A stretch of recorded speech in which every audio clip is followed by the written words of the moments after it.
안녕하십니까. 혼탁한 시장 속 진실을 탐색하는 시간, 더 워룸 2부, 여러분의 전략사령관 이종훈입니다. 외국인은 코스피에서 2조 8천억 넘게 팔았습니다. 중국 메모리 기업 CXMT 상장 이슈로 반도체 투자 심리도 장중엔 흔들렸습니다. 코스피는 한때 6,600선 아래까지 밀렸죠. 하지만 오후 들어 시장은 다시 살아났습니다.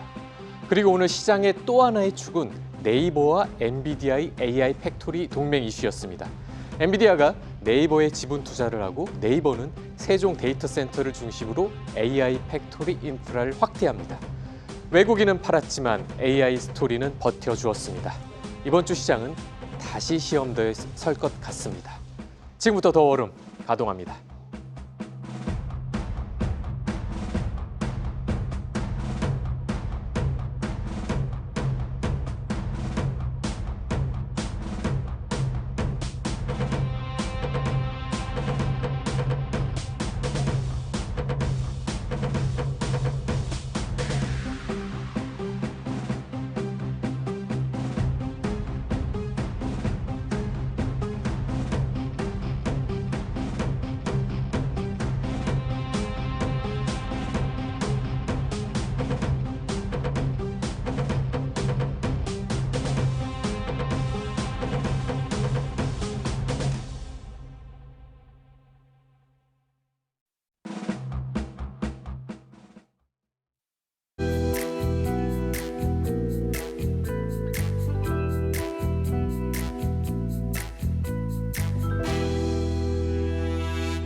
쏟아진 뉴스의 이면을 추적하는 시간, 오늘의 코드명입니다.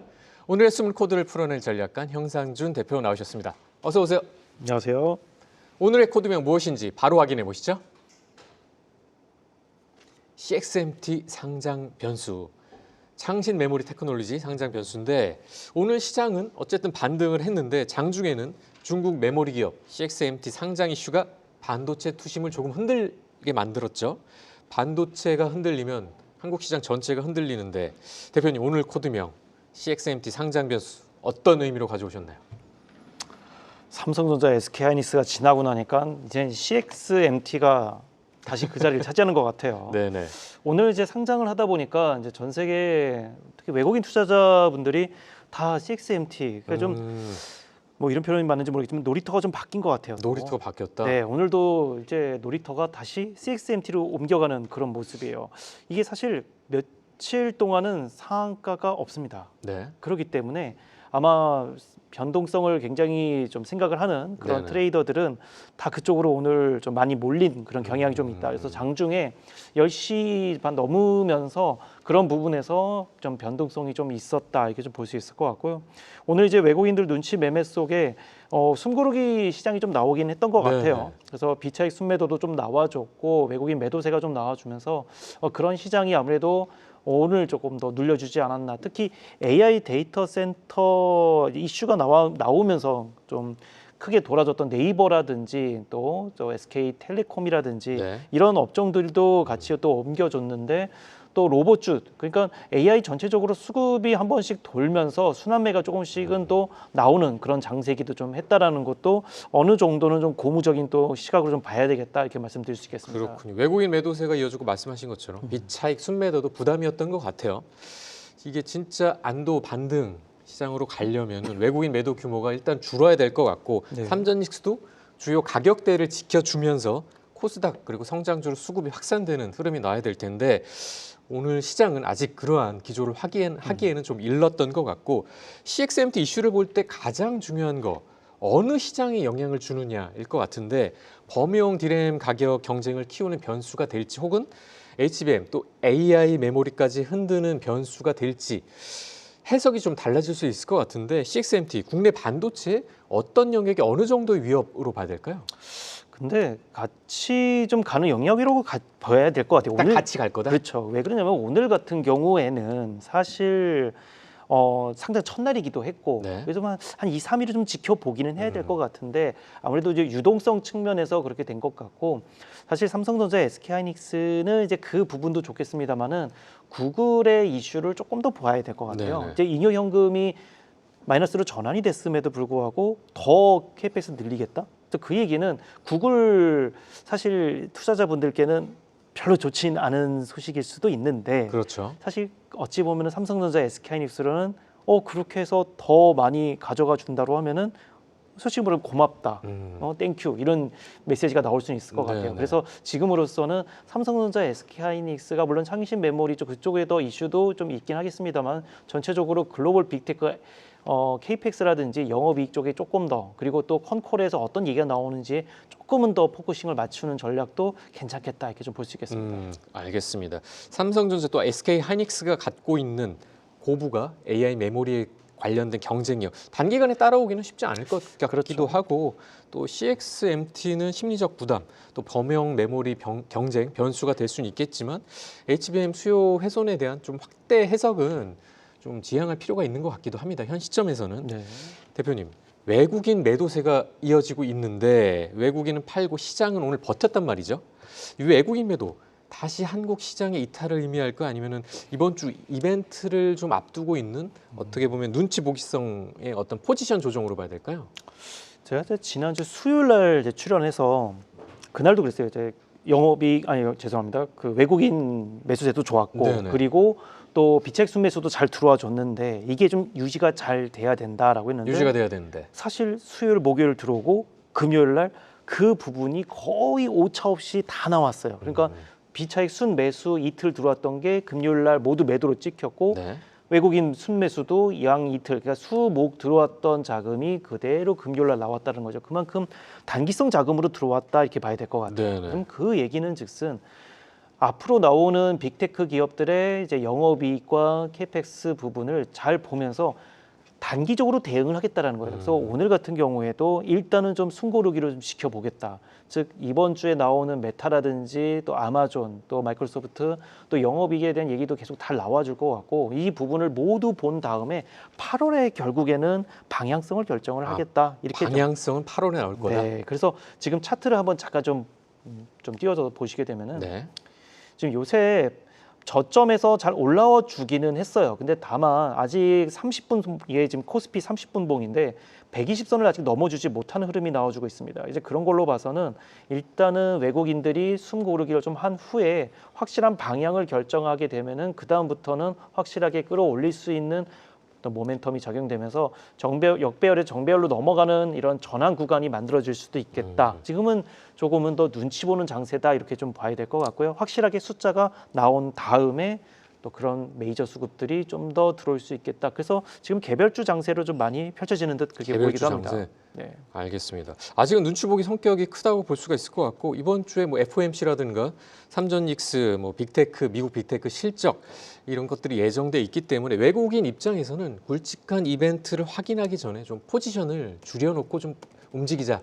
이런 움직임일 수도 있을 것 같아서 또 내일, 모레 외국인 현물 수급을 확인해야 될 것 같고 선물, 비차익 흐름도 함께 확인하는 그런 전략이 필요할 것 같은데 이번 주에 미국 빅테크 실적 그리고 관련된 KPX 코멘트가 무엇보다 중요할 것 같은데 이번 주 빅테크 실적이 나오면 시장이 어느 쪽으로 좀 방향을 잡을지 그걸 좀 확인할 수 있겠죠? 아무래도 좀 확인을 할 수도 있을 것 같고요. 지금 나오는 얘기 보면은 이전에 계획했던 그러니까 어느 정도 예상을 했던 그런 수치보다도 더 높게 좀 나와주고 있어요. 그러니까 무리하게 나오는 건지 아니면 실질적으로 그런 기대감을 더 안고 있는 건지 좀 네네. 지켜봐야겠습니다만은 그런 걸로 봤을 때는 AI 데이터 센터 쪽이라든지 전체적으로 AI 관련된 아직 섹터들이 덜 돌았다 했을 때 그런 관련된 종목들이 이제 이번 주하고 다음 주 연이어서 좀 모멘텀이 좀 작용이 될 것이다. 거래량도 잘 붙어주고 있기 때문에 그런 것들도 좀 체크를 해보셔야 될 것 같은데요. 일전에 제가 추천을 드렸던 SK텔레콤, SK텔레콤. 네, 지난 제가 수요일 날 맞아요. 추천을 좀 드리면서 조금 더 탄력 있게 볼 수 있겠다 말씀을 좀 드렸는데 차트 한번 같이 보고 한번 말씀을 좀 드려보도록 하겠습니다. 네, SK텔레콤은 지난 수요일 날 말씀을 드렸을 때도 여전히 바닥권이라고 좀 말씀을 드렸어요. 오늘 이제 변동성은 좀 있게 나왔습니다만은 여전히 아직까지 거래량이 잘 붙어주면서 추세적으로 보면은 주봉상 바닥에서 돌아서 올라가는 자리다 이렇게 좀 볼 수 있을 것 같아요. 네네. 그래서 지금 같은 경우에는 사실 SK텔레콤이 AI 데이터 센터하고 얘기도 좀 있습니다만은 하나 더 얘기할 게 좀 있겠죠. 하나 더. SK 그룹의 좀 변수라고 해야 될까요? 이제 변수요? 회장단이 좀 이슈가 좀 있죠. 네, 그래서 그렇죠. 그런 아무래도 이제 9,700억 원을 아무래도 마련해야 되는 재원 문제가 좀 있는데 그 부분이 사실 회장의 어떤 다른 지분을 훼손하기보다는 이런 배당 쪽에 조금 더 치중을 할 수 있는 그런 이슈도 좀 있어요. 그렇기 때문에 그렇군요. 그렇게 된다고 하면은 SK텔레콤이 조금은 더 모멘텀이 좀 실릴 수 있는 부분도 생각을 좀 해보셔야 되는 것도 한 가지 팁이 될 수도 있을 것 같아서요. 아무래도 변동성은 있겠습니다만은 향후 한 12만 원에서 13만 원의 어떤 그런 이전 고점까지도 다시 한번 보시는 전략도 나쁘진 않겠다. 좀 분봉상을 보더라도 다시 한번 더 120선을 다시 한번 더 맞아 드리면서 딛고 올라가는 그런 모습이 좀 나와줄 것 같아요. 그런 걸 좀 체크하셔서 95,000원에서 98,000원 사이에서 한 번 더 조금 더 담아 보시면서 이전 말씀드렸던 12만 원, 13만 원 라인까지 한번 보시는 전략 또 이어서 가보도록 하고요. 또 기술적인 흐름이 괜찮군요. 네, 맞아요. 그래서 지금 AI 데이터 센터 쪽이 굉장히 흐름이 좋다 말씀을 좀 드리겠습니다. 대표님께서 저희 방송 출연하실 때마다 짚어줬던 섹터 관련된 종목들이 요새 분위기가 굉장히 좋았거든요. 네. 로봇주도 그랬었고 그래서 시장 최근에 이제 급락과 반등을 계속 반복하고 있는데 이런 장에서는 좀 무엇을 사야 할지가 무엇에 집중해야 할지가 굉장히 중요할 것 같아요. 지금 장세에서 집중해야 될 업종이 있다면 어떤 업종을 말씀해 주시겠어요? 여러 업종이 있는데 사실 삼성전자, SK하이닉스라든지 이런 기술주에도 물론 포커싱을 좀 맞추고 가야 되는 건 맞는 것 같아요. 근데 네. 삼성전자, SK하이닉스에 너무 이제 매몰되지 마시고 별로 안 좋게 보시잖아요. 들켰나요? 이제 어느 정도는 변동성을 조금 더 키울 수 있는 종목에 뛰어드시는 게 좀 더 좋을 것 네네. 같아요. 그러니까 이제 레버리지도 아무래도 이제 ETF, 이제 단일 종목 ETF에 대한 정부에서 제재도 조금 있을 더 예정이기도 하고 그렇게 된다고 하면은 아무래도 인기가 좀 없을 예정이 좀 될 것 같습니다. 그렇게 됐을 때 추가적으로 숫자가 잘 찍히는, 그러니까 영업이익과 매출을 잘 찍히는 쪽을 늘 보시라 말씀을 드렸는데 그 중에서 K뷰티 쪽을 한번 더 보시는 것도 좋을 것 K뷰티. 같아요. 네, 그래서 오늘 말씀드릴 종목 공략주로 펌텍 코리아를 좀 말씀드리고 펌텍 싶은데요. 코리아. 아마 생소하실 것 같아요. 네, 좀 생소하네요. 네, 근데 이게 이 종목은 용기를 만드는 회사예요. 아, 용기. 예, 화장품에 이제 예쁜 용기도 만들고 여러 가지 이제 디자인도 많이 만들지 않습니까? 네네. 그래서 어찌 보면 소비자의 제일 욕구를 좀 충족시켜 줄 수 있는 눈에 잘 들어오는 그런 용기를 만드는 회사다 이렇게 볼 수 있을 것 같은데 용기 수요 확대가 늘어나면서 생산 능력 증설 효과가 자주 이렇게 나와주고 있다. 그래서 올해 하반기에서는 상반기보다도 더 많은 아무래도 영업이익과 매출을 기대해 볼 수 있을 것 같은데요. 차트 한번 잠깐 보고 얘기를 해보도록 네. 하죠. 지금 보시게 되면은 연간 수출액이 사실 지금 4천억 원 그리고 영업이익은 한 700억 정도로 안정적인 성장세가 나타날 것이다라는 전망이 좀 나오고 있는데요. 보시게 되면 이전 고점을 좀 넘어주는 오늘 당일의 흐름도 나와 주었고요. 사실 이 종목 같은 경우는 오늘 아침에 머니플러스 시간에도 추천을 드려서 강한 상승세가 나온 종목인데 더 보셔도 좋을 것 같아요. 네네. 지금 보시게 되면은 주봉도 보게 되면은 여전히 이제 35,000원에서 이제 한 4만 원대로 올라온 건데 이전 고점 6만 원대에서 7만 원대 충분히 놀았던 종목이다 이렇게 볼 수 있을 것 같고요. 추세적으로 본다고 하면은 여전히 다시 한 번 더 고점 라인을 만약에 본다고 생각하면은 한 5만 5천 원에서 6만 원까지도 일단 여유 구간은 충분히 있다. 보시고 일단은 1차적으로 5만 5천 원에서 6만 원 사이, 그러니까 한 5만 7천 원 정도까지를 1차로 보시고 2차는 6만 5천 원 정도로 보시는 전략 추천드리도록 하겠습니다. 알겠습니다. SK텔레콤은 뭐 실적 정상화 이슈도 있고 또 AI 데이터 센터 성장 기대감이 부각될 수 있기 때문에 그 부분도 봐야 될 것 같고요. 말씀하셨던 K뷰티, 이 훈풍 속에서 수주와 또 실적 성장 기대감이 있는 업종 위주로 들여다보시는 게 좋을 것 같네요. 대표님, 방송에서 못다한 내용은 좀 어디 가서 들여다볼 수 있을까요?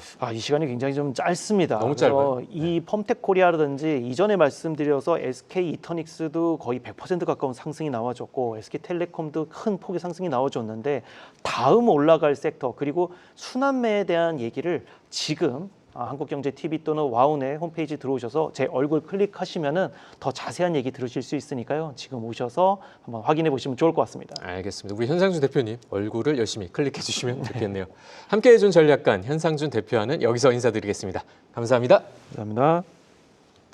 지금부터 시장이 보여준 움직임을 새로운 관점에서 살펴보겠습니다. 그 속에 어떤 의미가 숨어 있을지도 함께 확인해 보시죠. 네, 등락을 거듭했던 오늘장이었습니다. 오늘의 살 걸 팔 걸 먼저 키워드로 만나보시죠.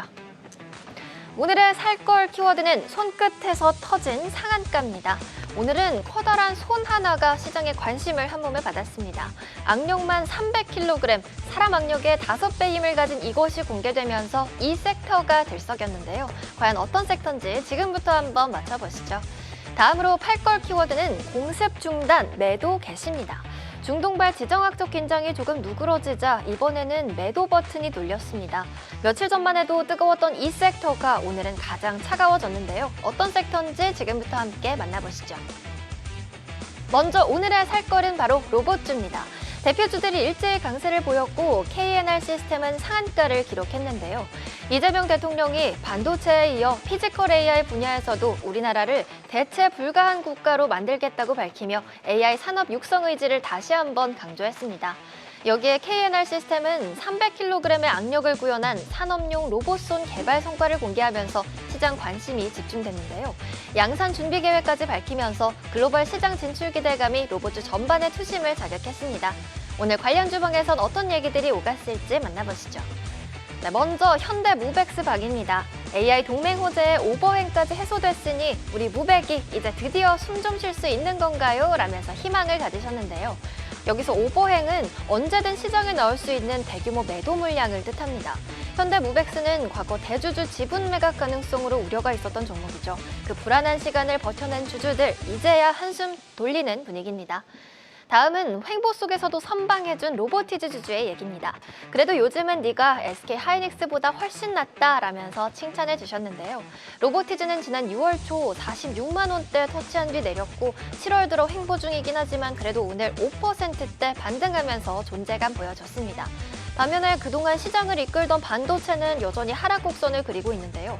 과연 로봇주가 차기 주도주로 인정받을 수 있을지 잠시 후 전략관들의 이야기 들어보시죠. 마지막은 14% 급등에도 쓴웃음을 짓는 한국 PIM 고층 입주자의 해탈입니다. 지난주에 3만 원대였던 주가는 오늘 5만 원 선까지 단숨에 치고 올라왔지만 아직까지 이분은 물려 계신다는데요. 그도 그럴 게 지난 3월에 17만 원 꼭대기에서 내려오다 보니 고층에 계신 주주들 많이 계실 것 같습니다. 비록 갈 길은 멀지만 오늘이 시원한 상승 고속도로의 시작이 되주길 바라보겠습니다. 다음으로 오늘의 팔걸 만나보겠습니다. 바로 신재생 에너지주입니다. 화면 속의 대표주들이 큰 폭으로 하락세를 보였는데요. 원인은 유가 하락이었습니다. 미국과 이란의 충돌이 사흘째 소강 상태를 이어가면서 국제유가는 WTI 기준 80달러 선까지 내려왔는데요. 유가 급등의 수혜를 받았던 신재생 에너지주에는 차익 실현 매물이 쏟아졌습니다. 특히 두산퓨얼셀은 실적 부진까지 겹치면서 하한가를 기록한 바 있습니다. 이번엔 주주방도 한번 확인해 보시죠. 네, 첫 번째는 단 하루 만에 유턴해버린 차트에 눈물 짓는 HD 현대에너지솔루션 주주의 하소연입니다. 지난주 유가 폭등의 상한가를 기록하고 다음날 또 역대 최대 실적까지 발표하면서 천당을 맛봤었는데요. 오늘은 그대로 17%대 하락하면서 지난주의 상승분을 대부분 반납했습니다. 이 롤러코스터 같은 변동성 과연 언제까지 이어질지 잠시 후에 더 자세히 짚어보겠습니다. 끝으로 SK 이터닉스 게시판에서는 음해복리라면서 뼈 때리는 얘기가 나왔는데요. 이터닉스 음해복리 마이너스 10%는 금방 회복되고 마이너스 20%는 추가 매수로 물 타면 되고 마이너스 30%는 열심히 버티면 되는데 마이너스 50%면 원금 오는데 100% 상승이 필요하답니다. 그리고 마이너스 70%가 되면 이젠 계좌 말고 멘탈부터 챙기세요 라는 내용인데요. 주가 하락폭이 커질수록 원금 회복이 얼마나 가혹해지는지 알려준 자학 개그입니다. 웃으면서 쓰긴 했지만 주주들의 속마음은 결코 웃을 수만은 없었습니다. 오늘의 살걸 로봇주 그리고 팔걸 신재생 에너지주 지금부터 전략관들과 함께 오늘 시장 더 자세히 짚어보도록 하겠습니다. 오늘 장에서 놓쳤던 아쉬움 지금부터 기회의 전략으로 바꿔보시죠. 김문석 대표, 최수창 대표와 함께합니다. 어서 오세요. 네, 안녕하세요. 안녕하세요. 먼저 살걸부터 짚어보겠습니다. 오늘의 살걸 로봇입니다. 로봇주인데 오늘 로봇주의 핵심 재료 뭐니 해도 KNR 시스템의 산업용 로봇손 개발 소식이었을 것 같은데 특정 기업의 이 기술 이슈가 섹터 전체를 자극하는 흐름이었습니다. 로봇손이라는 이 부품 하나가 로봇주 전체를 움직일 만큼 중요한 의미를 가진다고 보시나요? 어떻게 보세요? 그것도 좀 한계가 있다라고 봐야 되지 않을까요? 한계가 있다? 네. 일단 뭐 사실 최근에 로봇주 흐름들이 별로 좋지는 않았거든요. 그래서 좀 쉬어가는 흐름이 있었죠. 네, 저도 사실은 그 뭐 집에 이제 심지어 로봇 청소기도 아직 안 쓰고 있는 편인데. 진짜로? 네. 쓰시면 좋은데? 네. 안 그래도 이제 이번에 그 고향의 어머님 배로 네네. 잠깐 이렇게 내려갔더니만 로봇 청소기가 아, 그러니까요. 어머님도 잘하더라고요. 쓰시는데. 그래서 어머님 안 그래도 허리가 안 좋으셔가지고 아. 걱정 많이 하고 있었는데 큰 도움이 그 로봇 되시- 청소기가 아주 잘하길래 대표님이 직접 집에서 청소하시나 봐요? 제가 안 해서 필요 없는 줄 알았습니다. 아, 그렇군요. 그래가지고 로봇 청소기 한번 쓰시면 아무튼 되게 좋아요. 순간 로봇 청소가 참 감사하네 네. 이런 생각도 좀 했었는데 저희 집에도 로봇 청소기 하나 들라야 되겠다. 그러니까 사모님 좋아하실 거예요. 네. 근데 어쨌든 조금 더 미래를 생각해 보면 정말 그 뭐 휴머노이드 로봇이라든가 뭐 가정부 로봇, 감성 로봇, 뭐 반려 로봇 해가지고 앞으로 로봇 시장이 커질 수밖에 없다라는 부분은 뭐 다들 인지를 하고 그렇죠. 계실 것 같아요. 분명히 로봇 시장 커질 수밖에 없습니다. 하지만 제가 이제 로봇주에 대해서는 저는 사실 그렇게 좋아하지는 않는 게 우리가 이제 2차 전지 한번 크게 되었던 적이 있다 아하. 보니까 미래에 뭐 성장한다는 건 알지만 하지만 이 로봇 관련주들 나중에 뭐 막상 뚜껑 열어보니까 생각보다 이 실적 나오는 속도가 너무 느리네 하다 보면 네네. 2차 전지 꼴이 날 수도 있고요. 또 거기다가 또 이제 로봇주들 이렇게 보면 몇몇 이 회사는 정말 크게 성장하겠구나 하는 회사들도 일부 있긴 하지만 네네. 대부분의 기업들이 보면 이게 뭐 휴머노이드 로봇 시장 성장하는 거하고 이 회사하고는 별 상관없는 그냥 로봇만 이름만 타고 로봇인. 뭐 예를 들면 뭐 실질적으로 청소기 로봇이 그렇게 뭐 성장할 것 같지는 않거든요. 네. 우리가 회사를 볼 때 가장 중요한 부분이 그 산업의 어떤 전망도 중요하지만 뭐든지 돈이 된다 싶으면은 많은 그 경쟁자들이 뛰어들다 보니까 결국은 내가 여기서 살아남을 수 있는 진입 장벽을 갖추고 있느냐 이게 중요한데 지금 국내 상장된 로봇주들은 제가 봤을 때는 이게 뭐 꼭 대한민국의 이 회사만 할 수 있는 네. 그런 기업은 아닌 경우들이 기술력이란 많아서 측면에서 좀 높은 허들을 보유하고 있는 헤게모니를 갖고 있는 기업이 그렇죠. 보이지 않는다. 그나마 이제 우리가 그래도 그나마 얘네들이 좀 괜찮지 않아 하는 게 지금 코스닥의 로봇주 중에서 시가총액 큰 기업들이 지금 흔히 보면 뭐 레인보우 로보틱스 네. 시총 4등이죠.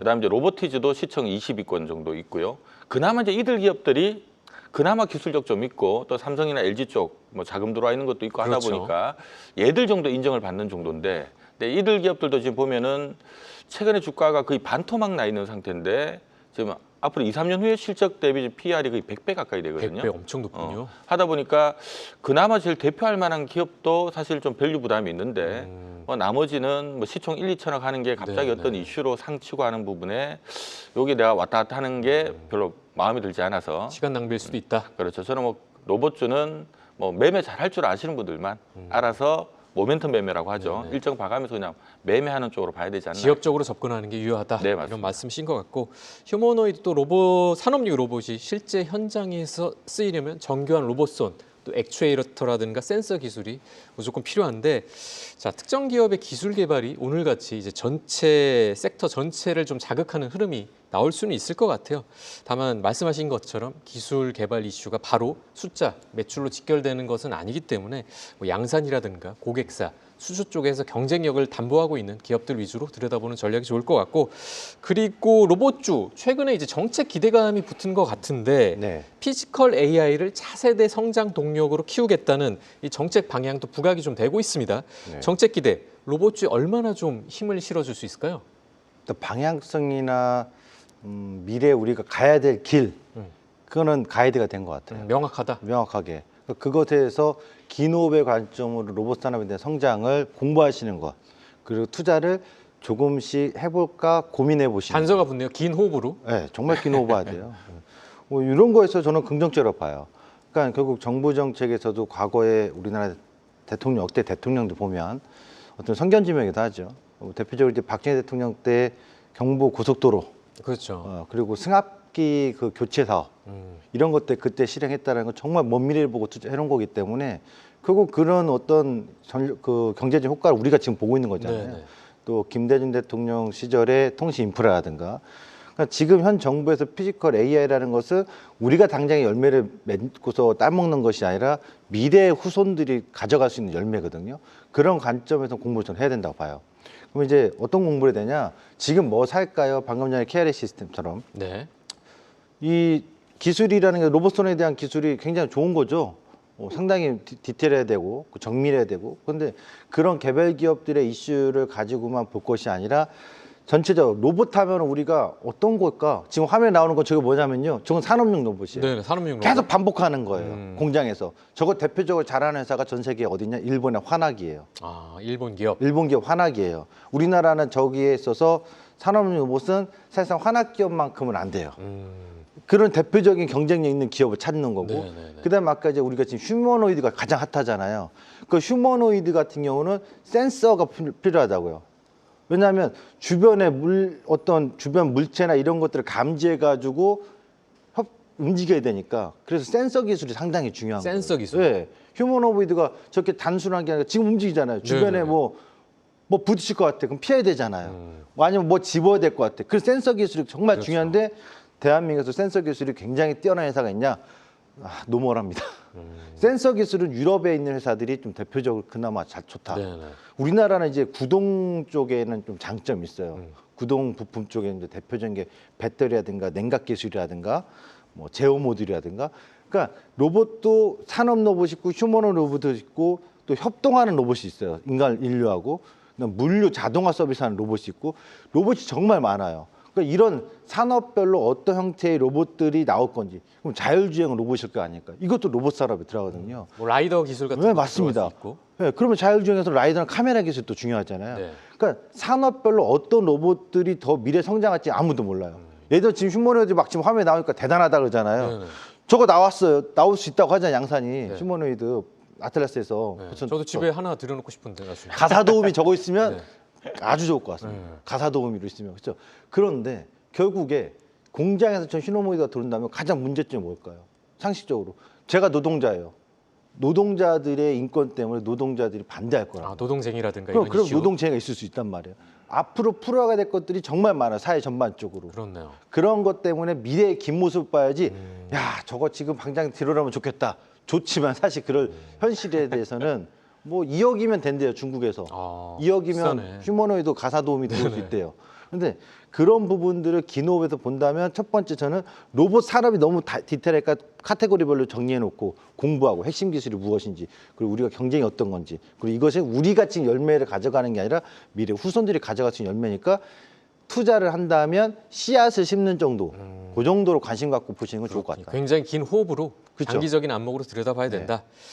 알겠습니다. 정부 정책 또 대기업 투자가 더해지면 생태계 자체는 굉장히 확장될 수 있을 것 같아요. 다만 말씀하신 것처럼 로봇 산업은 좀 긴 호흡으로 분야별로 경쟁력을 갖추는 데 또 시간이 필요하기 때문에 그러한 부분에서 단기적인 주가보다는 기술력이라든가 고객사, 양산 능력이라는 측면에서 경쟁력을 담보하고 있는 기업들 위주로 접근하는 전략이 유효할 것 같고, 삼성이 뭐 60조, 현대차가 뭐 9조 이렇게 전략적으로 투자한다는 이야기도 있는데, 로봇주는 이제 개별 중소형종 이슈로 끝나는 게 아니라 대기업 투자와 연결될 때 판 자체가 확 커질 수 있을 것 같은데, 삼성과 현대차의 투자, 국내 로봇 생태계에 어떤 의미를, 화두를 던져줄 수 있을까요? 어쨌든 간에 지금 정부에서는 자꾸 여러 가지 산업 발전을 위해서 뭐 노력을 해주는 게 네네. 저희 우리 주식시장에는 아주 바람직하다 그렇죠. 이렇게 보고 있고요.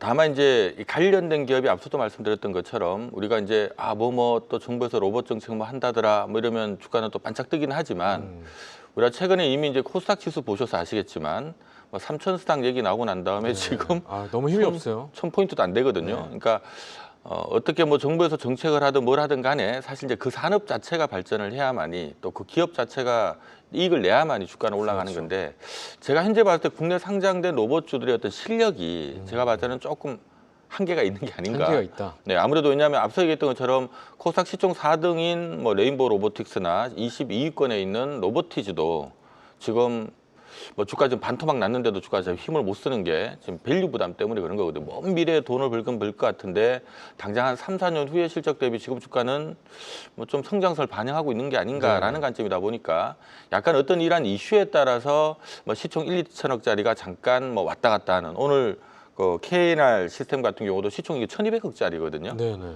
뭐 시총 1,200억짜리 상친다고 우리가 그 때문에 로봇주를 다시 볼 필요는 없을 것 같고, 그래서 로봇주 전반을 놓고 본다면 아직은 조금 한국에서는 한계가 있는 섹터가 아닌가, 저는 그렇게 보고 있습니다. 그렇고 현대차는 근데 로봇과 자율주행으로 연결이 되고 스마트 팩토리와도 좀 접점이 있어요. 그리고 삼성은 제조 자동화, 그다음에 휴머노이드까지 좀 확장 여력이 있는데, 그럼 대기업들 위주로 좀 접근하는 전략은 어떻게 보십니까?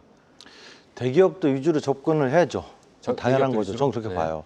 이제 관건은 지금 휴머노이드 로봇은 현대차가 보스턴 다이나믹스를 지분을 오래전부터 투자해서 거기서 사실상 기술을 그러면 우리 자본에 투자한 거니까 우리나라 회사에 연결된 건데 기술은 사실상 해외에서 만들어진 거잖아요. 그렇죠. 그러니까 그런 기술이나 휴머노이드 기술을 앞서가는 건 현대차가 분명 앞서갈 것 같아요. 그래서 현대차가 앞서가기 때문에 거기에 납품하는 부품도 액추에이터 같은 경우 대표적으로 뭐 AHR 만들어라든가 현대모비스 또 현대위아 공작기 쪽 가는 거니까 그런 회사들이 관심 있을 것 같아요. 그래서 투자를 만약 정말 고려를 하신다면 현대차 그룹 내에서의 밸류체인이 좀 형성되는 그런 대표적인 중형주 이상의 중형주. 예, 대형주죠. 체급이 좀 있는. 예, 그런 회사들에서 관심 갖고 투자를 긍정적으로 보는 건 좋다. 그럼 삼성전자는 뭐냐? 돈은 더 많이 투자하는데 삼성전자는 사실 시작이에요. 근데 이제 시작이다. 시작이긴 한데 삼성전자가 좀 뒤늦게 시작했다서 못할 거냐? 그건 아니란 말이에요. 왜냐하면 삼성전자에는 센서라든가 카메라, 삼성전기 있어요.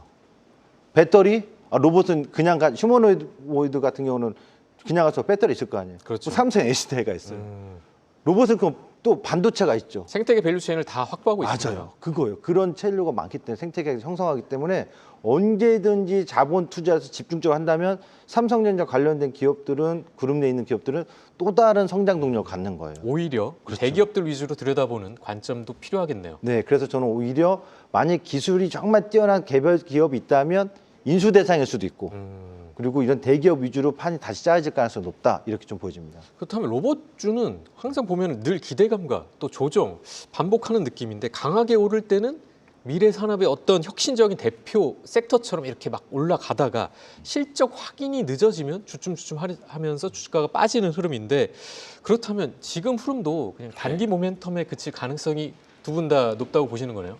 이미 5월 이후로 좀 대부분 로봇주들이 반토막 나 있는 그렇죠. 상태거든요. 이미 그런 상황이긴 한데 물론 이제 로봇주만의 잘못은 아니라 우리가 시장 전반이 지금 뭐 5월 이후로 워낙 많이 빠져 있으니까 맞습니다. 뭐 거기 영향도 있겠지만 그래도 어찌됐든 간에 이들 기업들이 이제 5, 6월 달부터 시작된 어떤 삼전닉스 쏠림 때문에 피해를 본 것도 있지만 네네. 저는 사실 그게 아니더라도 로봇주는 좀 빠질 때가 되긴 됐었다라는 생각을 하는 입장이거든요. 앞서 얘기했던 것처럼 로봇주 내에서 좀 덩치가 큰 기업들도 밸류 부담이 어느 정도 네네. 있는 상태고 뭐 조그마한 기업들은 뭐 대부분 아직 다 적자예요. 하다 보니까 뭐 이제 어느 정도 분명히 이 중에서 대박 칠 수 있는 기업들이 있다면 탁월한 기술력과 진입 장벽을 바탕으로 해서 뭔가 크게 이익이 넣을 수 있는 회사라면 당연히 뭐 봐야 되겠지만 로봇 산업 전반이 같이 움직이고 하는 거는 저는 개인적으로 끝났다라고 보는 편입니다. 알겠습니다. 그렇다면 뭐 대장주를 중심으로 좀 들여다보되 추격 매수라든가 서급한 서투른 판단은 좀 조심을 해야 될 것 같습니다. 자, 이번에는 팔걸 보겠습니다. 팔걸. 오늘의 팔걸은 신재생 에너지입니다. 신재생 에너지인데 신재생 에너지 유가 급등이라든가 에너지 안보 이슈가 막 부각되는 시점에서 함께 주목받는 경우가 많았거든요. 근데 오늘은 미국과 이런 충돌이 조금 소강 상태에 들어가고 유가가 내려오면서 관련주도 흔들리는 모습이었는데 유가 하락. 이 신재생 에너지 관련주들의 투자 매력을 떨어지는 그런 척도가 되는 거겠죠? 네, 최근에 사실 뭐 좀 올라갔던 부분이 다시금 이제 미국과 이란 간에 이제 대규모 공습이 또 막 되다 보니까 그렇습니다. 국제유가 고개를 들면서 어쨌든 간에 유가가 고개를 들면은 이제 신재생 에너지들 재미가 없어져요. 유가 고개를 들면 관심을 받는 그런 관심을 부분이니까. 받는데 근데 이제 뭐 어쨌든 그 부분들이 지금 14일 만에 지금 미국이 이란에 대한 공습을 이제 어제 중단을 맞아요. 했고요. 네. 약간 이제 지난주까지만 해도 시장 분위기가 미국이 이란에 대한 공습이 13일째 되고 있는데 조만간에 대규모 공습을 할 거다라는 이슈 때문에 이러면 유가 좀 더 튀지 않을까. 그래서 관련된 뭐 신재생 에너지나 이런 쪽이 좀 관심을 받았긴 받았는데 그렇죠. 어쨌든 주말을 기점으로 일단 지금 뭐 좀 약간 대화를 하고 있는 분위기 같고 뭐 어찌 될지는 또 뚜껑을 열어봐야 되겠지만 그렇군요. 근데 저는 이번에 일단은 그 지금 미국이 이란에 대한 공습 중단한 부분이 이게 지금 약간 뭐 오만 협상단하고 지금 대화가 되고 있어서 잠깐 중단했다는 얘기도 있지만 네네. 저는 개인적으로 일단 이란 주변에 있는 이 그 중동 국가들 미군 기지 주변에 방공망에 조금 문제가 생긴 게 아닌가라고 보고 방공망 있거든요. 이슈. 워낙 지금 뭐 이제 패트리어트 미사일부터 시작해서 미사일 요격하고 하는 것들이 지금 거의 다 소진된 상태라고 네네. 하더라고요. 그래서 마저 남은 거 이번에 대규모 공습하면서 쏟아붓다 보면은 결과론적으로는 정말 좀 심각한 문제에 빠질 수가 있다 보니까 일단 우회한 게 아닌가 일단 우회하기. 보고 있어서 이러면은 의외로 좀 국제 유가가 저는 좀 걱정을 했는데 좀 안정될 가능성이 있다라고 오히려 보거든요. 차분해질 여지도 있다. 그렇죠. 이러면 이제 증시에는 좀 도움이 될 것 같고 네네. 반면에 그럼 신재생 에너지 관련주들은 괜히 오른 거잖아요. 그래서 오늘의 하락이 끝은 아닌 것 같고 좀 더 빠지지 않을까 싶어서 이쪽은 조금 저는 아직 조심해야 되지 않나 싶고요. 그리고 알겠습니다. 기본적으로 이쪽 관련된 기업들이 보면 다들 또 비싸고 아, 주가도 싸지도 않아요. 주가도 흔히 말하는 이제 우리 밸류로 보면 대부분 고포주들이고 네네. 또 우리가 이제 무엇보다 미래 전망이 참 중요한데 이 신재생 에너지는 우리가 보면은 뭐 태양광이든 풍력이든 뭐 대부분 보면 앞으로 좀 좋아지지 않겠느냐라는 기대감인데 막상 뚜껑 열어보면 경쟁이 워낙 치열한 산업이라서 그렇게 플레이어들도 실적- 너무 많고. 네, 너무 이제 진입 장벽도 솔직히 네네. 낮고요. 진입 장벽도 높지도 않고 또 영업 마진도 낮고 또 이제 여러 가지 또 정부 정책에 좀 휘둘리는 부분들도 있고 맞습니다. 미래 불투명함이 워낙 크다 보니까 실제로 이렇게 뭐 실적을 잘 내는 기업도 별로 없어요. 그래서 구태여 요즘 그 돈 잘 버는 삼성자 하이닉스도 빠지는데 구태여 미래 불투명한 회사들하고 내가 좀 불안한 마음을 할 필요가 네네. 있나? 저는 그렇게 알겠습니다. 보고 있습니다. 유가가 급등할 때는 대체 에너지도 에너지 안보 이야기가 부각이 되죠. 하지만 유가가 내려오면 단기적으로 또 차익 실현 이슈도 있고 유가 테마만 갖고 오른 기업들은 좀 조심을 하고 실제 수주 또 실적이 뒷받침되는 기업들 위주로 선별해서 봐야 될 것 같고 두산 퓨어셀 실적 쇼크 이슈가 있었는데 주가가 크게 흔들렸습니다. 투자자분들 입장에서는 이번 실적만 좀 나쁘지 않을까라는 생각도 있을 수 있고 업황 자체에 문제가 생긴 거 아닌가라는 질문을 던질 수도 있을 것 같은데 두산 퓨어셀 급락 단순 실적 쇼크로 봐야 될까 아니면 구조적인 우려도 같이 좀 봐야 될까요? 어떻게 보세요? 그 단순히 일회성 그 보고서 들어온 내용 보면 일부분이 일회성이다. 일회성이다. 뭐 지연된 그 납품 때문에 그렇다. 여기서 일회성은 그 수소차 넥소 타신 분 아세요? 스택이라고. 네네. 스택에 대한 무상 교체 비용이 많이 반영됐다 2분기에. 그럴 수 있어요. 근데 수소 시장에 국내 수소 시장이 확장을 막 하려고 하다가 축소된 구간이잖아요. 네네. 지금 뜨겁지 않거든요. 그렇죠. 그러니까 결국 시장성에 대한 축소된 부분들을 먼저 이렇게 반영한 게 아닌가 봐요. 정말 이게 일회성이다. 이번 분기에 어떤 일회성에 반영이 된 거라고 한다면 저는 지금의 주가가 이렇게까지 빠지지 않았을 것 같아요. 근데 오늘 하루로 빠지기 이전부터 사실상 얼마 전까지 저 고점 10만 원대 갔을 때가요. 지금 이제 시가총액 6조 7조 대였거든요. 지금 네. 현재 2조 원 미치지만 사실상 실적 대비해서 굉장히 고평가돼 있다라는 게 제 판단이었어요. 당시에. 네네. 그때 이렇게 또 얘기하는 기업 중에 하나가 제가 두산 에너비티도 고평가되어 있다. 아, 실적 대비해서. 실적 대비. 아무리 원전이 좋은 거 알고 다 좋아도 미래 원전이 현재 보준 실적 대비해서 너무 시가총액이 높다. 그래서 두산 에너비티가 그때 아마 60조 막 넘어가서 있을 거예요. 70조 대. 그럼 두산 피어스에도 마찬가지로 보여준 실적 대비해서는 고평가되어 있는데 많은 투자자분들이 수급에 취하고 증시의 분위기에 취하다 보니 네. 그거를 인식을 못한 거죠. 비싸다는 인식을 못했군요. 예, 인지를 못하고 그 좀만 살면 하루아침 만에 한 4월달 5월달부터 사놓고 나서 그냥 급등이 한 달 만에 거의 300% 200%씩 올라가는데 네네. 그러니까 거기에 취해 있어서 그거 올라갔던 거에 거품이 빠진 거라고 봐요. 그렇군요. 저는. 그러니까 사실상 4월달 수준도 고평가였는데 올라갔다 빠지니까 지금은 많은 분들이 많이 빠져서 이제 저가매수 들어가 볼까 이 생각하시는데 재무제표나 업황을 봤을 때는 많이 빠졌으니까 올라갈 거가 아니라 야 이거 계속 빠질 수도 있겠는데 이런 생각 먼저 하셨어야 되는데 오늘 이제 실적에 딱 두들겨 맞으니까 이제 이 부분에 있어서 뭐 단기다 아니다 이제 낙폭 이제 바닥이 나올 수 있다 하는데 저는 두산 퓨어셀의 업황 회복이 우선인데 그 부분이 민간 시장에서 수소 시장이 확 커지는 게 아니라 정부 정책에 대한 기대감으로 끌고 가야 되는데 그렇군요. 이런 부분들에 있어서는 두산 퓨어셀은 또 제가 이렇게 얘기해서 다음날 반등 나올 수는 있어요. 그쪽으로. 그런데 주식이 그런 거니까. 네, 그러나 그렇죠. 저거 봤을 때는 두산 퓨어셀에 대한 관심을 이 방송 보고 있으면은 아직 담지 않았다면 네네. 굳이 굳이 저 시점에서는 관심을 강하게 가질 필요는 없지 않을까 대표님은 뭐 싶네요. 장기적인 관점에서도 얘기를 하시는 네, 거기 때문에 맞아요. 수소, 연료전지 산업은 사실 정책과 보조금 또 프로젝트 발주의 영향을 굉장히 많이 맞습니다. 받기도 해서 실적 쇼크가 오늘 급락의 직접적인 원인이긴 하겠지만 구조적인 내용도 함께 좀 들여다볼 필요는 있을 것 같습니다. 신재생 에너지 오늘 팔거래 소개가 되긴 했지만 사실 이 AI 시대 전력 수요를 생각을 한다면 이게 완전히 안 볼 섹터는 아닌 것 같아요. 버릴 네. 섹터는 아닌 것 같고 AI 데이터 센터가 확장이 되면 전력 확보가 무엇보다 중요해지고 또 ESS, 신재생, 원전 굉장히 중요성이 부각이 되는데 그렇다면 신재생, AI 전력 인프라의 좀 한 축으로 보고 장기적인 관점에서는 좀 들여다볼 여지는 있겠죠? 저희가 지금 삼전닉스 레버리지 ETF 상장되고 난 다음에 그게 무너지면서 네. 지금 얼추 봐도 삼전닉스 레버리지 ETF에 사람들이 많이 물렸겠구나. 그렇죠. 앞으로 올라갈 때마다 그 ETF 매물 나올 거고 그러면 삼전닉스 쪽으로 그게 매물을 내는 거거든요. 이것 때문에 우리가 심지어 대한민국을 대표하는 삼전닉스도 좀 무거워져 있는 상태인데 네네. 우리가 AI 관련된 이슈가 막 붙으면서 야 그러면 수혜주가 이쪽 말고 또 뭐가 있을까 하고 제일 먼저 나왔던 게 전력 관련된 기업들이 있거든요. 전력 관련주들. 하다못해 뭐 원전 관련 기업이든 또는 뭐 전력 기계 관련된 기업이든 아니면 이런 신재생 에너지 관련된 기업들 관련된 ETF도 많이 만들어졌고요. 그 ETF에 돈 들어오다 보니까 그 돈들 이들 주가들도 좀 많이 끌어 올렸는데 네네. 지금 5월 달부터 그쪽에 돈이 좀 빠지는 분위기입니다. 그리고 대부분의 이 신재생 에너지 관련된 ETF나 관련된 기업들 보면 기본이 다 50%씩. 50%씩. 좀 전에 뭐 두산 퓨얼셀은 딱 2달 만에 네네. 3분의 1 토막 난 거거든요. 네네.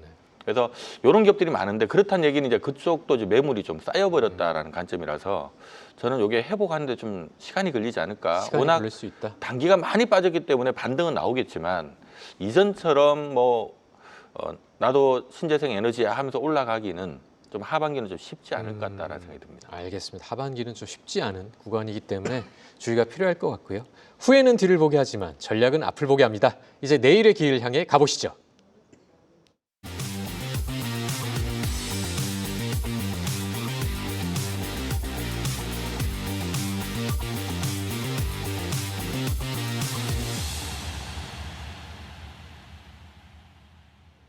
시장은 늘 우리의 예상을 뛰어넘기 마련이죠. 다가올 가능성을 미리 살펴보는 시간 이프 보고서입니다. 두 분의 시나리오를 확인해 보시죠. 먼저 첫 번째 시나리오 보시겠습니다. 첫 번째 이프 3전 25만 원, 닉스 180만 원을 이탈한다면 3전 닉스 저가 매수 대 비중 축소. 이번 주 시장의 핵심은 결국 반도체 본주인데 삼성전자 또 SK 하이닉스가 각각 25만 원, 180만 원 이탈 시에는 투자자분들 저가 매수 기회로 봐야 될까요? 아니면 비중 축소로 대응하는 게 맞을까요? 네, 제가 한 달 조금 넘은 것 같은데 우리 삼전닉스 굉장히 뜨거울 때 네, 이 뜨거웠죠. 시간에 이제 한번 삼전닉스 얘기를 하면서 조금 불안한 게 하나가 있다라는 얘기를 제가 그때 뭔 얘기를 들었냐면 저희 고모님이 저한테 전화 오셨더라. 고모님 전화 이건 20년 만에. 20년 만에. 그러니까 삼성전자를 좀 사볼까 싶은데 어떻게 생각하느냐. 그리고 그리고 인간 또, 지표 고모님. 네, 학교 선배님이 네. 거의 한 15년 만에 전화 15년 오셔서 만에. 급하셨나 보다. 한번 사보면 어떻겠냐 그러더라고요. 그래서 생판 전화 안 오시던 분들이 전화 왔는데 삼성전자 얘기를 할 정도로 또 그분들 원래 주식을 안 하셨던 분들이거든요. 그러니까요. 그래서 우리가 옛날에 보면 이제 객장에 스님 나타나면 주식시장 상투셨다라는 얘기가 있었는데 저는 개인적으로 약간 그런 느낌이 들어서 고모님이 걸리셨는데. 지금 대한민국 모든 투자자들이 다 이렇게 삼성전자를 사고 싶어할 정도고 샀을 정도라면 네네. 아마 이제 돈보따리를 이렇게 만들어 놓으시고 전화를 거셨을 거예요. 근데 나중에 통화를 해보니까 사셨더라고요 미리. 사셨죠. 사놓고 이제 걱정이 돼서 전화를 아하. 하신 것 같더라고요. 그래서 이제 그런 걸 보면서 이 주식시장이라고 하는 거는 이제 너나 할 것 없이 다 사놓고 나면 그 다음에는 누가 더 비싸게 사주지 않으면 못 가거든요. 그렇죠. 그래서 좋은 기업들이긴 하겠지만 조금 제동은 좀 걸릴 것 같다라는 얘기를 제가 좀 드렸었는데 자, 지금 이제 어제 오늘 제가 뉴스를 보다 보니까 뭐 50억 투자를 했는데 2달 만에 20억 됐어요. 심지어는 한 17억 정도 투자를 했는데 지금 빵원 됐어요. 그것도 딴 것도 아니고 우량하다는 삼성전자 하이닉스 사서 네네. 물론 레버리지 ETF를 사신 거겠지만 레버리지. 그래서 이런 뉴스들이 지금 오늘부터 막 뜨기 시작하고 있어요. 좀 악소리가 지금 나고 있다는 네네. 얘기인데 이 정도면 제가 봐서는 또 좀 강하게 빠졌나 보다. 악소리 나는 거 보니까 또 단기적으로 또 바닥 근처에 온 것 같다는 생각이 들어서 그렇군요. 그러니까 이 시점에서 저희가 어떤 종목을 볼까? 저는 뭐 복잡하게 보기보다는 그냥 대한민국을 대표하는 삼성전자 하이닉스 꼭 이제 시가총이 크기 때문에 또는 대한민국 대표 기업이기 때문에 그런 건 아니고요. 우리가 이제 기업이라고 하는 것은 보통 이제 미래 실적을 쫓아가는데 미래 돈 많이 벌 것 같다 하면 이제 올라가는 게 정상이고, 근데 지금 우리 상장돼 있는 기업들 보다 보면 미래 돈 많이 벌 것 같아서 올라갔다가 뚜껑 열어보니까 아니네 하고 빠진 네네. 기업들도 있고, 심지어는 미래 돈도 별로 못 벌 것 같은데 벌지 않을까라는 기대감에 올라가는 기업도 있고, 뚜껑 열어보니까 막연한 기대였네 하고 빠지고. 자, 이런 기업들 한번 빠지면 고통이 심하거든요. 네네. 근데 실질적으로 한 3, 4년 정도 그래도 실적 꽤 잘 나올 것 같은데 그래서 올랐는데 빠졌는 기업들은 저는 기회라고 봅니다. 기회가 그게 될 수 있다. 삼성전자와 하이닉스라고 보고 있고요. 특히 삼성전자 25만 원, 하이닉스 180만 원 이하는 그런 걸 감안하면 크게 여기서는 추세적으로 무너질 자리는 아니니까 알겠습니다. 밑에 좀 잡아놓으면 좋을 것 같다라는 생각입니다. 알겠습니다. 두 번째 시나리오 바로 가보시죠. 두 번째 if입니다. 코스피가 1만을 돌파한다면 반도체로 교체돼 타 업종 보유. 자, 지금 시점에서는 굉장히 큰 시나리오일 수도 있을 것 같은데 네. 1만을 돌파하는 장이 온다면 그 중심에 결국 반도체가 있을 가능성이 여전히 큰데, 그런 장에서 반도체 포트폴리오를 좀 교체를 해야 될까요? 아니면 타 업종 보유 전략도 유효하다고 보십니까?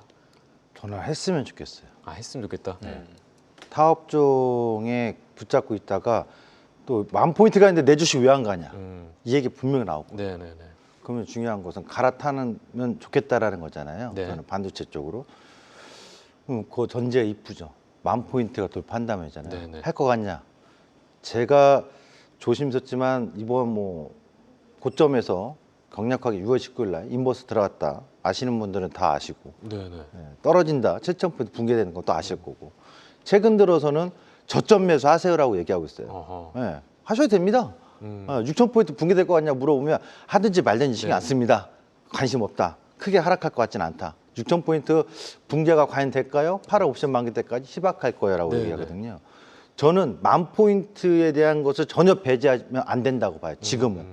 분명 5월달, 6월달까지 다들 10,000포인트에 대한 기대감이 있었지만 그때는 제가 굉장히 강하게 얘기하면서 좀 그랬는데 가능성이 있다. 이거 시간이 없어서 말씀 못 드리겠네요. 여기까지 일단 말씀드립니다. 네네. 알겠습니다. 두 분의 이야기를 좀 듣고 싶어 하시는 분들이 많으실 것 같은데 어떻게 하면 좀 못다한 얘기 들을 수 있을까요? 저는 요즘 말씀드린 부분이 사실 뭐 워낙 다 많이 빠졌잖아요. 뭐 어떤 종목이든 다 빠졌기 때문에 다들 좀 가슴이 많이 아프시겠지만 네. 그래도 이왕 좀 물릴 거라면 저는 지금은 삼전닉스에 물려 있는 게 오히려 마음 편할 거다. 만약 시장이 올라가는데 뭐 삼전닉스가 안 가고 올라갈 일은 없을 것 같고, 네. 우리 앞서 최수상 대표 얘기하셨던 것처럼 뭐 삼전닉스는 올라가는데 그래서 시장은 올라가는데 내 건 안 올라갈 수도 있어요 또. 네네. 그러니까 이왕 물릴 거면 지금 삼전닉스에 물리는 게 좋을 것 같다라고 좀 보고 있어서 오늘 이제 삼전닉스 관련된 제가 영상을 좀 찍어놓고 왔습니다. 그래서 네네.